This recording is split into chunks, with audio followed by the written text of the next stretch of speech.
दोस्तों, हम अपनी लाइफ में बहुत से ऐसे लोगों को देखते हैं जो बोलते हैं कि काश हमने कम उम्र में इन्वेस्टिंग स्टार्ट कर दी होती। जब हम केवल 18-20 साल के थे तब अगर हमने सही से पैसों को मैनेज किया होता तो आज हम जल्दी अमीर बन सकते थे। काश मैंने उस टाइम पे उस प्रॉपर्टी में इन्वेस्ट कर दिया होता जिसकी कीमत आज करोड़ों में है, तो आज मैं कहां से कहां पहुंच गया होता। काश मैंने ये कर दिया होता, काश मैंने वो कर दिया होता। बट अब हमारी एज 30, 35 और 40 हो चुकी है। अब हम कुछ नहीं कर सकते क्योंकि अब टाइम निकल गया है। अब हम कभी भी अमीर बन ही नहीं पाएंगे। तो अगर आप भी इन्हीं लोगों में से एक हो जिन्हें लगता है कि आप काफी लेट हो चुके हो और आपके लिए अमीर बनने के सारे दरवाजे बंद हो चुके हैं, तो डोंट वरी, मैं आपके लिए एक दरवाजा खोलने वाला हूँ। एक ऐसा दरवाजा जो आपको रिच बनने की तरफ ले जाएगा। चाहे आपके भी एज 30 हो या फिर 40, कोई फर्क नहीं पड़ता। आप अभी भी रिच बन सकते हो और उस दरवाजे को खोलने की चाबी आपको मिलेगी ऑथर डेविड बाक के द्वारा लिखी ये 2 अमेजिंग बुक, ऑटोमेटिक मिलेनियर और start late finish rich book में। ऑथर डेविड बाक बोलते हैं कि जो start late finish rich book है उन सभी लोगों के लिए है जो अपने 30s या 40s में पहुंच चुके हैं और जिन्हें लगता है कि अब तो हमारी उम्र निकल गई है। काश ये इन्वेस्टिंग वाला वीडियो हमने 20 की उम्र में देख लिया होता। बट सैडली उस टाइम यूट्यूब भी नहीं था और न ही हमारे पास इंटरनेट था जिससे कि हम सीख पाते कि इन्वेस्टिंग जरूरी है। पैसों को कैसे सही से मैनेज करना है ये सिखाने वाला भी कोई नहीं था। अब तो हमारे ऊपर बहुत सारा लोन है और उसकी किस्त भरना ही इम्पॉसिबल सा हो रहा है। अमीर तो हम क्या खाक बनेंगे। हमें जैसे तैसे एक नौकरी मिली है जिससे हमारे खर्चे निकल रहे हैं। वो हमें पसंद तक नहीं है बट क्या करे, वो जॉब करना हमारी मजबूरी बन गई है। तो अगर आपके भी ये सारे सवाल हैं तो इन सभी सवालों के जवाब आपको एक एक करके इस 10-12 मिनट के वीडियो में मिलने वाले हैं। तो इस वीडियो को ध्यान से देखिएगा। और अगर आपकी एज अभी 30 से कम है तो ये वीडियो आपके लिए और भी इम्पोर्टेंट हो जाएगा, क्योंकि जो लोग गलतियां कर बैठे हैं उनसे कैसे बचना है वो आप इस वीडियो में सीखोगे। तो बिना किसी देरी के शुरू करते हैं। लेसन नंबर 1, पे योरसेल्फ फर्स्ट फास्टर। दोस्तों, पे योरसेल्फ फर्स्ट का कंसेप्ट काफी सालों से चला आ रहा है। डेविड बाक ने अपनी बुक द ऑटोमेटिक मिलेनियर में इसका जिक्र भी किया था, जिसमें होता यह है कि आप महीने का जितना भी कमाते हो उसका 10% या आपके एक दिन की इनकम का पहले घंटे की कमाई को आपको पहले से अलग रख देना है और उसे इन्वेस्ट करना है। और ये हर व्यक्ति को करना ही करना है। बट अगर आपकी एज अभी ज्यादा हो गई है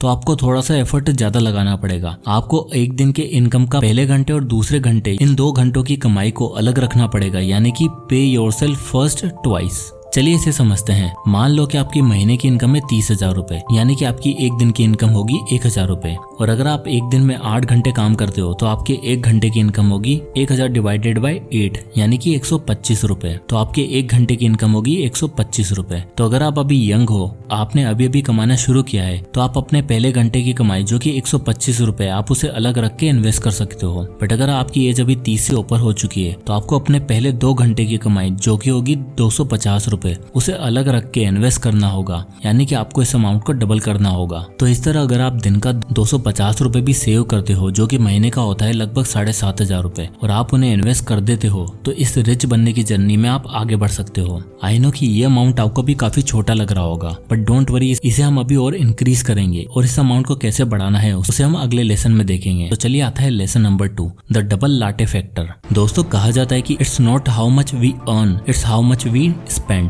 यानी कि आप अमीर बनोगे या नहीं इस बात पर डिपेंड नहीं करता कि आप कितना पैसा कमाते हो, जबकि आप कितना पैसा खर्च करते हो इस पर डिपेंड करता है। हाँ, ऑब्वियसली अगर हम पैसा कमाएंगे ही नहीं तो अमीर कैसे बनेंगे। बट अगर आप अच्छा खासा कमाते भी हो, स्टिल आप उसमें से सारा पैसा खर्च कर देते हो और उल्टा उधार लेने की नौबत आ जाती है, तो आपको गरीब होने से कोई भी नहीं बचा सकता। डेविड बाक ने एक बहुत ही इंटरेस्टिंग मेथड सजेस्ट किया था जिसे उन्होंने लाटे फैक्टर का नाम दिया था। यानी कि अमेरिका में मोस्टली लोग दिन की शुरुआत लाटे कॉफी से करते हैं जिसका प्राइस 300 से 400 रुपए तक होता है। अब मान लो कि आप डेली के 400 रुपए कॉफी पर खर्च कर दोगे, बट अगर उसकी जगह आप इन पैसों को कहीं पर इन्वेस्ट कर देते होते तो कितना फायदा होता। वेल, अब हम इंडियंस तो इतना पैसा कॉफी पर खर्च करते नहीं है, हम तो घर की चाय ही पी लेते हैं, ये तो हमें अच्छे से पता है। बट यहाँ लाटे का मतलब ऑथर केवल कॉफी से नहीं, बल्कि आप दिन में जिस चीज पर भी बिना फालतू का पैसा खर्चा करते हो आप उन्हें बचा सकते हो और उन्हें बचाकर आपको इन्वेस्ट कर देना है। अब मान लो कि आप हर वीक में मूवी देखने जाते हो। अब चलो आप पैसा कमा रहे हो और आप चाहते हो कि हम एंजॉय भी करें, जो कि सही भी है, बट आप वहाँ जाकर पॉपकॉर्न, समोसे, कोक ये सब ऑर्डर करते हो जिससे कि आपका बिल 1500 रुपए का हो जाता है। अब आप चाहते तो 250 रुपए की मूवी में काम चल जाता, इसलिए आपने 1250 रुपए एक्स्ट्रा पे किए हैं। अब हफ्ते के होते हैं 1250 रुपए,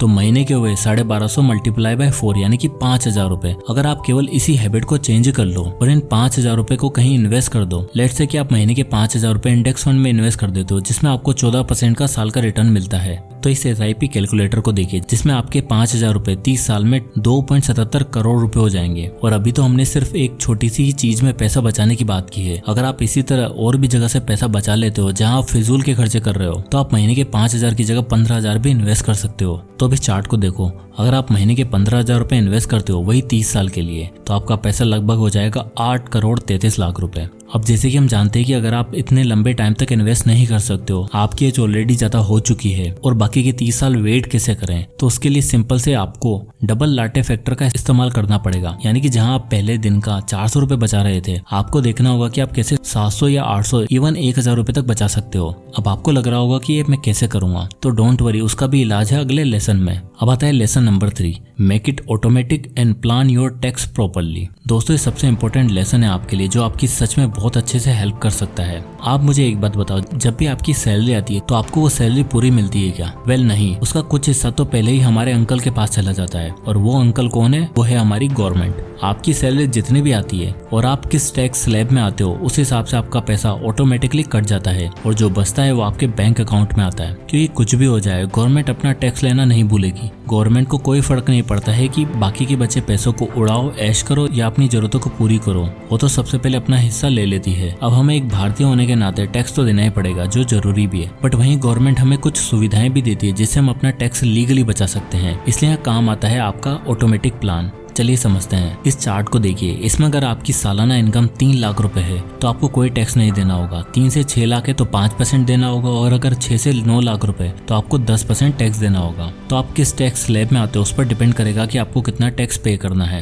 अब मान लो कि आपकी इनकम साल की 12 लाख रुपए है, तो उसमें आप टैक्स कैसे बचा सकते हो, उसके लिए गवर्नमेंट हमें कई ऑप्शन भी देती है। तो इस चार्ट के हिसाब से अगर आप अपना पैसा 80C सेक्शन में PPF, PF, NPS या ELSS में इन्वेस्ट करते हो, तो आपको साल का 1.5 लाख रुपए तक की रिबेट मिल जाएगी। इसमें PPF में इंटरेस्ट फिक्स होता है और अभी के हिसाब से 7.1% का इंटरेस्ट चल रहा है। उसके बाद अगर अपना कोई लाइफ इंश्योरेंस भी ले रखा है, जो कि सबको लेना ही चाहिए, उसका जो भी प्रीमियम आता है आप वो पैसा भी डिडक्ट करवा सकते हो। साथ ही आप ELSS में भी इन्वेस्ट कर सकते हो। ELSS यानी कि कोई टैक्स सेवर म्यूचुअल फंड होते हैं जिनका 3 साल का लॉक इन पीरियड होता है, और आप उसमें इन्वेस्ट कर सकते हो। और अगर आपने अपना मेडिकल इंश्योरेंस ले रखा है तो आप सेक्शन 80D के तहत 25,000 रुपए तक की रिबेट भी ले सकते हो। इस तरह और भी सेक्शन है जिसमें आप इन्वेस्ट करके अपना टैक्स को कम कर सकते हो। अब मान लो कि आपकी सालाना इनकम है 12 लाख रुपए और आपने 80C में 1.5 लाख रुपए दिए, एंड 80CCD में NPS में 50,000 रुपए और इन्वेस्ट कर दिए, और 80D के तहत 25,000 रुपए का मेडिकल इंश्योरेंस लेकर रिबेट भी ले ली।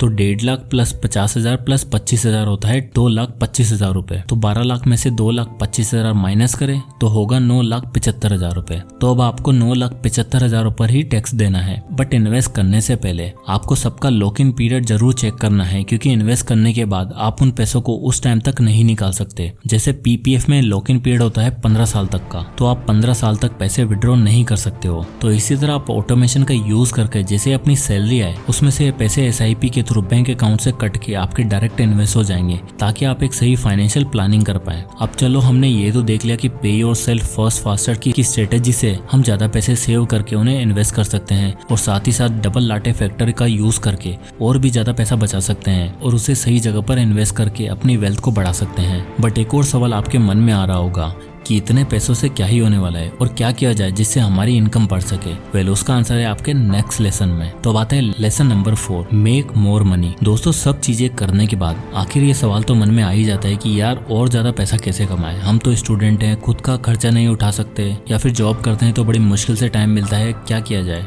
वेल, इसके लिए मैं आपको मेरा एग्जांपल देके बताता हूँ। आज से कुछ साल पहले जब मैं गवर्नमेंट बैंक जॉब के लिए एग्जाम की तैयारी कर रहा था, तो मेरे मन में आया कि गवर्नमेंट जॉब की तैयारी वैसे भी इतने लोग कर रहे हैं, पता नहीं कब एग्जाम निकलेगा, कब पैसे कमाऊंगा, उसकी भी कोई गारंटी नहीं है। तो एक सोर्स ऑफ इनकम तो होना चाहिए। तो अब आप लोगों को पता ही होगा कि आजकल हर चीज ऑनलाइन हो चुकी है। आपको स्टडी भी करनी है तो ऑनलाइन वेबसाइट आ चुकी है जो आपको मॉक टेस्ट पेपर बना के देगी, और आपको कोई कोचिंग क्लासेस भी ज्वाइन करने की जरूरत नहीं है। तो मैं भी उन्हीं का यूज करता था। तो मेरे दिमाग में आया कि ये लोग पेपर बना रहे हैं, इनके लिए भी तो कोई ना कोई आर्टिकल लिखता होगा, मॉक टेस्ट तैयार करता होगा। तो मैंने कई वेबसाइट से कांटेक्ट किया और मैं एक सब्जेक्ट में काफी अच्छा था। तो मैंने जब उनसे बात की तो उन्होंने मुझे एज ए फ्रीलांसर हायर कर लिया। अब मेरे लिए काफी अच्छी चीज हुई कि मैं उस सब्जेक्ट के आर्टिकल लिखता, मॉक के लिए क्वेश्चन भी रेडी करता और इसमें मेरी प्रिपरेशन तो हो ही रही थी और साथ ही साथ मेरी इनकम भी महीने के 20 से 25 हजार होने लगी। तो मेरे कहने का मतलब बस यही है कि आप जो भी काम कर रहे हो, जॉब कर रहे हो, स्टूडेंट हो, आपको आपकी स्किल के अकॉर्डिंग कुछ ऐसा जरिया ढूंढना चाहिए जिससे कि आप महीने के एटलीस्ट 5 से 10 हजार एक्स्ट्रा तो कमा ही लो। और जब आपकी वो स्किल अच्छी हो जाए तो आप उसे बिजनेस में भी कन्वर्ट कर सकते हो। तो आज के टाइम पर महीने का 10-15 हजार रुपए एक्स्ट्रा कमाना कोई बड़ी बात नहीं है। लोग इजीली वीडियो एडिटिंग करके, स्क्रिप्ट राइटिंग करके या ऑनलाइन अपना कोई प्रोडक्ट सेल करके बड़े आराम से पैसे कमा रहे हैं और उसके बाद आप अपना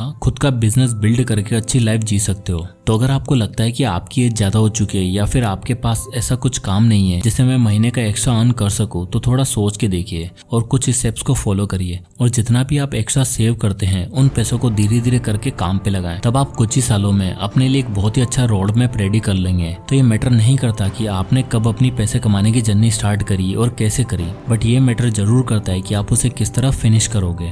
तो दोस्तों, आई होप कि इस वीडियो से आपको कुछ वैल्यूएबल सीखने को मिला होगा। तो अगर ये वीडियो आपको पसंद आया तो वीडियो को लाइक करें और चैनल को सब्सक्राइब करना ना भूलें। तो मिलते हैं नेक्स्ट वीडियो में, तब तक के लिए जय हिंद।